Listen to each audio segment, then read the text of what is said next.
Any questions? Or we can have none and it's easy. I can go first. Please. I feel like right now we're in a difficult position with Elon Musk being a very prominent figure on the right.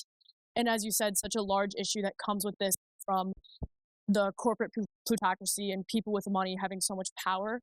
How do you recommend going about conversations when really at the center it's money and politics, and Elon Musk is such a large figure who is so associated with the right? How do we have conversations to find agreement when it is so polarizing with Musk being in that position?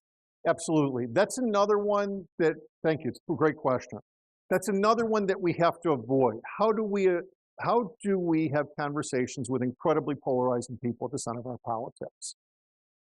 If you start talking about Donald Trump, Elon Musk, Kamala Harris, Democratic leadership, you have labeled yourself and the conversation's over. You can't get into it first. It doesn't mean you can't talk about it. I have a recommendation. When I talk to people, if I'm having this kind of conversation, family or others, I start with, can I ask you a political question? Kind of a political question, but it's society. Can you tell me 2 or 3 things that you think need to change in this country, but personal stuff, in your own life or your family or in your community? Can you give me 2 or 3 things that you think need to change right now for you? What would make your life better? That gets you off of those questions. That gets you away from culture wars. That gets you away from Elon Musk or other rich people questions. My friends hate it when they're in the back of cars with me because I talk to cab drivers and Uber drivers. I was up in Michigan for a vacation a few weeks ago, taking a car back to the airport. My driver was chatty and a little bit political, and I realized it, and he's probably on the opposite side from me. And I started with that question. What's important to you? And pretty much the way I put it out. And he thought for a couple minutes and said, it's a good question. I think we need lower cost housing, and we do a terrible job of helping veterans when they come home. We need to help veterans more. And we then talked for 15 minutes about that. And we established a report. It worked. It's something that you can talk about, and we can then get into other things. If I was trying to, remake a friendship, I can move back into other stuff. But building that rapport first is important. And by the way, even just with those, cool, what do you think we need to do locally to help veterans more? We need to get a better VFW, we need to get better health care for veterans, who we need to talk to get better health care. I think politicians on both sides need to do a better job with this. How about you? What do we need to do to get better housing costs? How about those rich people sucking up all the houses? That kind of sucks. You can come to agreements, and you can find things when you let people start the conversation, and when you listen to them, and when you interact with them. So I think that's a very important thing to do. The current audience is an easy one. Most of you are pretty much in the same place. I prefer going into audiences that are half and half, left and right, and trying to bring out things from multiple sides. Other questions? Thank you. So I think you did a fantastic job talking about economic disparities and class differences. One thing that is very important to me is education and how much people know. How do you think you or the Come Together Project by Proxy would recommend treading the waters of misinformation? Absolutely. So we can do a lot of things, and education is central to a lot of them. I mentioned it with poverty. It's really central to everything.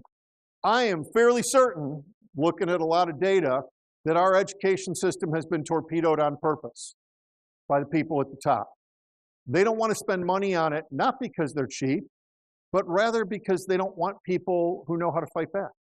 They don't want people who are educated on how to fight back. So what have we cut? We cut things you might not think about. Arts education, because it makes you a better human being and you think about other people more. We cut recess because it's social time.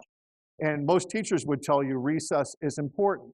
Oh, did anyone have financial literacy in high school that actually teaches you how to do things like not take out student loans that are going to cost you money forever?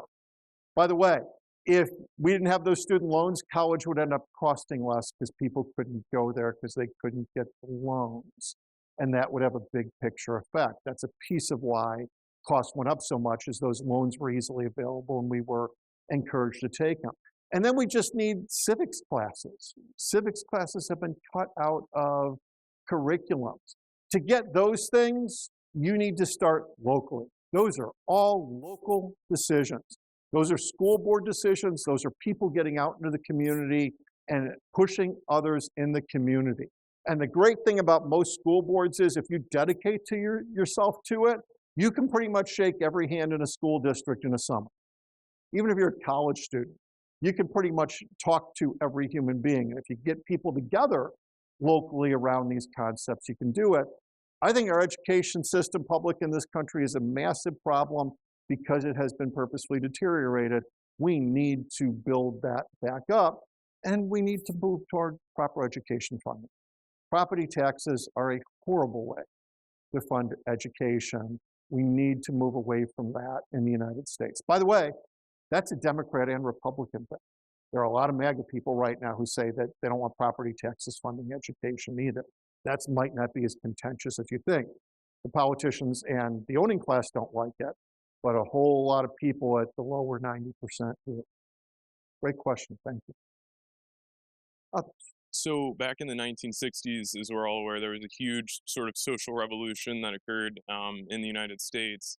And as a result of that, we saw the future Supreme Court Justice Lewis Powell actually write infamous now Powell Memorandum on a lot of the different things that we were talking about here with corporate greed and corporate influence in society. And he mentioned something about like youth are becoming too free and independent.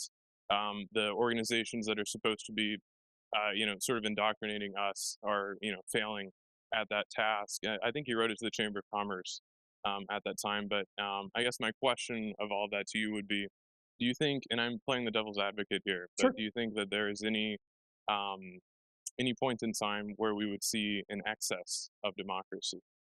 I don't think it's possible. The founding fathers, I believe, were largely opposed to an excess of democracy because they were owning class white males who didn't want anybody else to vote.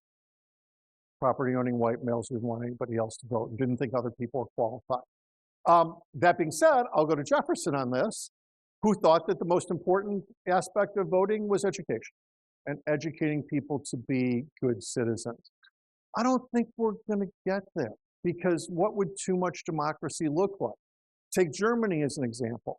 Germany has very strong labor unions, and every major German corporation by law must have 50% worker representation on their board of directors. Some people might say that's too much democracy. That's economic workforce democracy, and it works well for them. And guess what?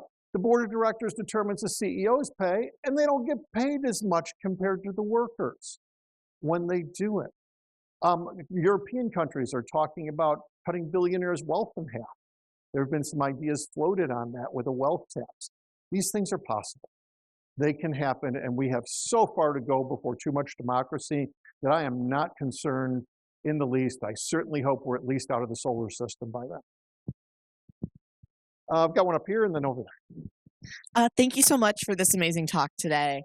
One question that I do have is, how do you recommend we establish rapport with people who might not agree with us on certain culture wars issues when our personal or friends' personal identities might be directly impacted by the culture wars? Absolutely. This is the single hardest thing. I'm going to take LGBTQ as an example because it affects my personal life a lot. My youngest child is non-gender binary and spends an enormous amount of time in a trans queer community in Brooklyn. One of my best friends is 50 years old and just transitioned to being a woman. I'm incredibly familiar with the bias and prejudice and everything else that is out there.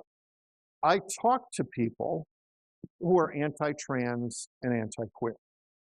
And when I do, I don't talk about those issues if I want to have a successful conversation.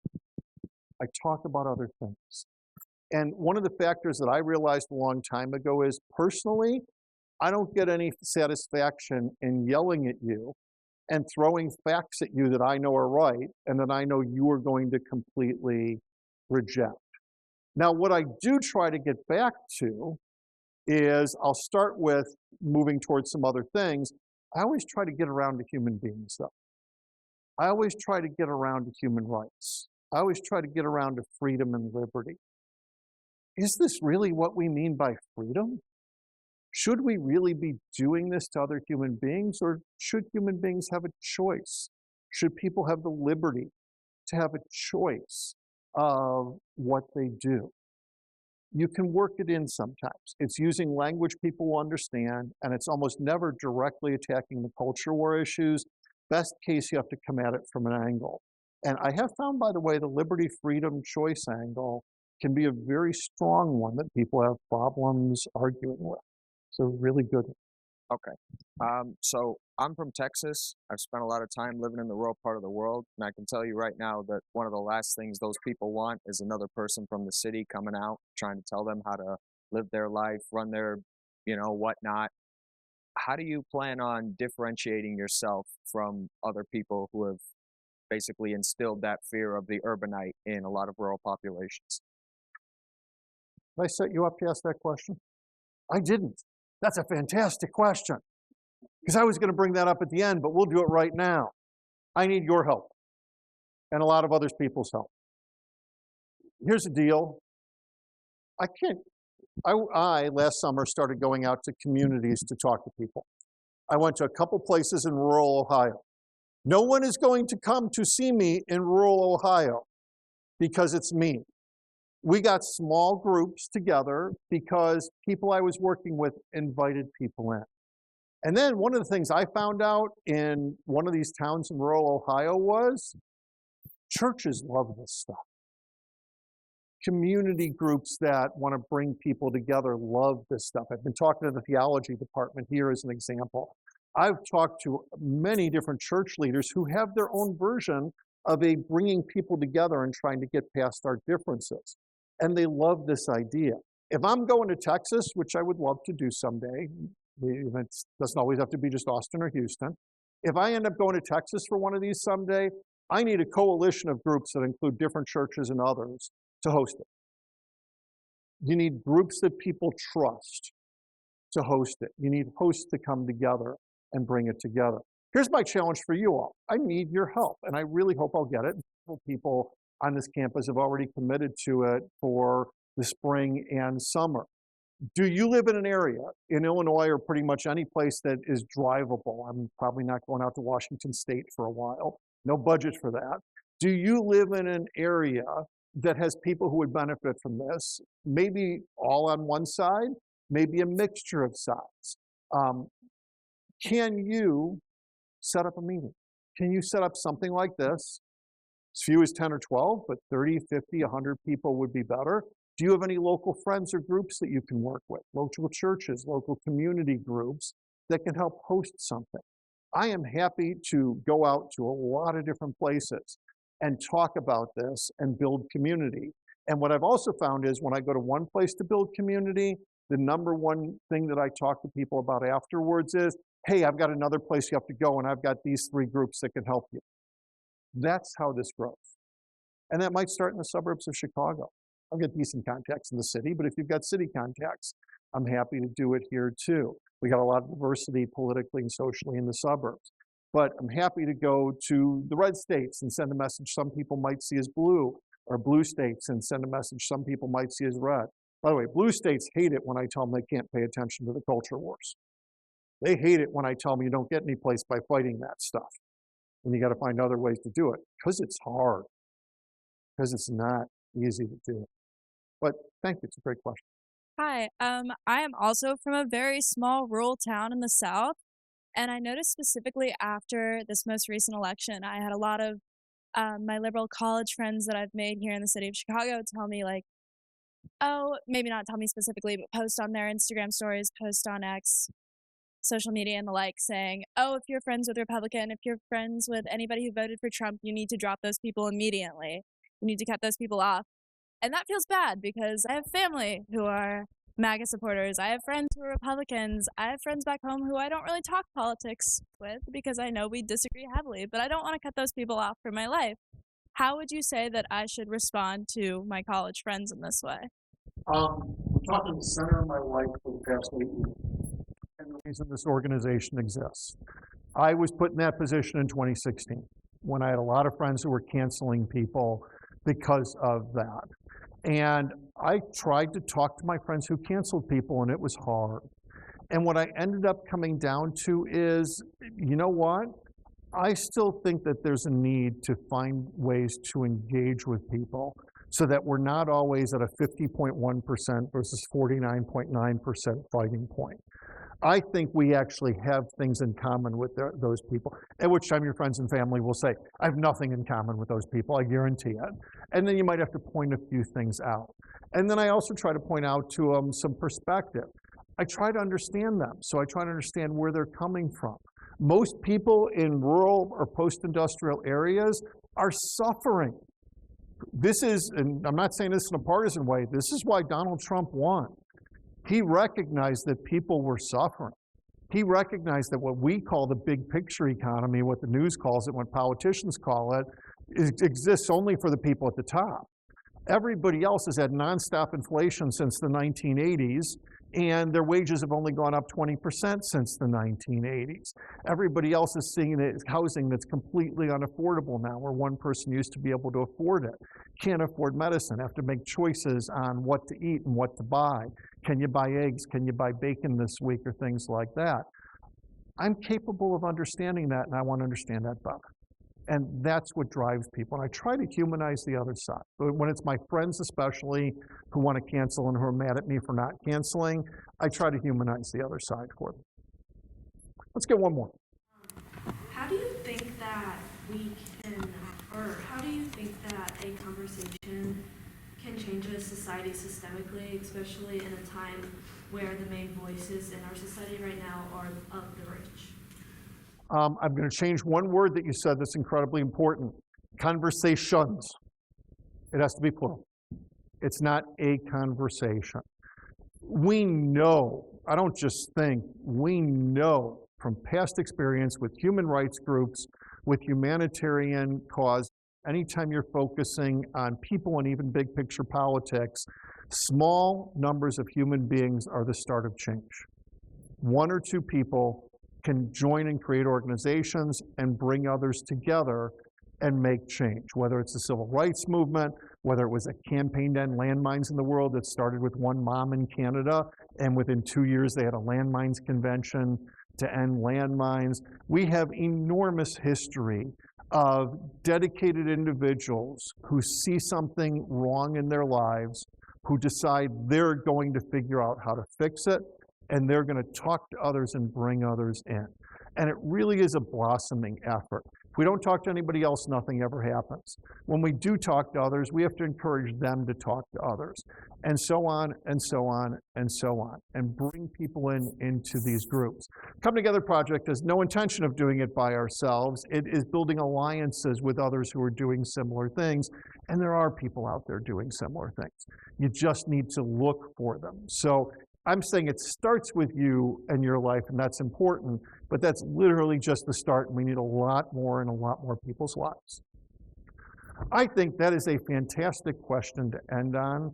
I want to thank you all again very much. If you're interested in the club, please sign up. If you're interested more in CTP, I got to stop using the long name, please look for us. And also, if you're on TikTok, follow. If you're on any other social media, please follow. Hopefully we're going to have more events like this. Please tell your friends about it, and I hope to see you all soon. If you got questions, I'm happy to stick around. Thank you, folks. Appreciate it.